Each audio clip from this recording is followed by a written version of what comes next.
convient en tant qu'invité spécial. Ça témoigne encore une fois de l'amitié entre la République populaire de Chine et la République britannique. Encore, ça témoigne une fois de plus l'amitié entre les deux peuples. Tout à l'heure, monsieur le ministre m'a dit que c'est la deuxième édition du festival international de Djembé. La première, c'était en 1999.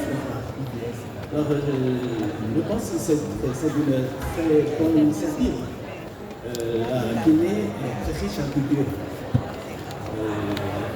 J'espère que cette tradition puisse se perpétuer pour valoriser davantage le patrimoine culturel de la Guinée. Merci. Pour terminer, je souhaite plein succès à ce festival, un excellent festival à tous les Guinéens. De prendre la parole ce soir pour cette deuxième édition, cette réactivation de ce magnifique festival international du Djembé. C'est une joie de pouvoir y participer. Et moi, qui suis arrivé depuis 3 mois, j'ai 3 raisons de me réjouir. D'abord parce que, comme vient de le dire très bien notre MC, c'est un enjeu patrimonial de mettre en avant les sons et les musiques africaines à travers ces objets que sont les djembés et les tambours. C'est la souveraineté des imaginaires, de rendre à l'Afrique aussi les objets qui lui appartiennent. Et je suis très content que la France soit enfin parvenue à rendre le tambour parleur à la Côte d'Ivoire. Et évidemment, je redis ici les engagements du président de la République à l'ensemble de ses partenaires africains pour restituer le patrimoine qui nous appartient. C'est aussi un enjeu patrimonial parce que ces objets sont communautaires et qu'il y a derrière chaque djembé une relation aux ancêtres, une relation aux esprits, une relation à la nature, et que c'est tout ça que nous allons célébrer pendant 4 jours ici.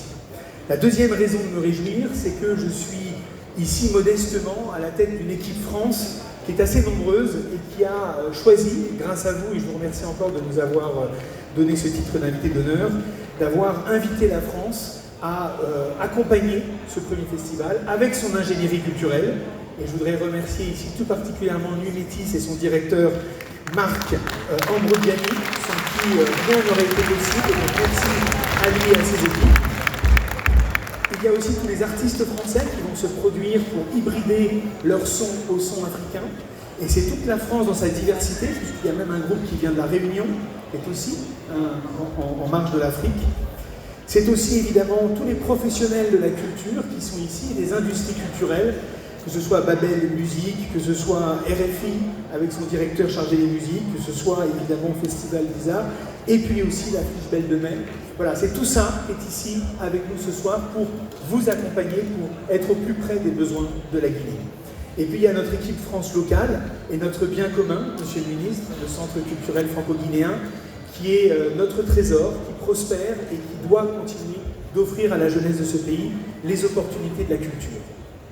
Et puis la 4e raison de me réjouir, messieurs et mesdames, c'est que vous offrez ce soir une respiration à la population de Conakry. C'est tout le projet de la Conakry durable, de permettre une festivalisation de la ville, un moment où les gens se lient et se relient grâce à la culture et grâce à la musique. Et je suis très fier que l'équipe France puisse être à vos côtés. Je vous souhaite un excellent festival et une excellente soirée. Merci beaucoup.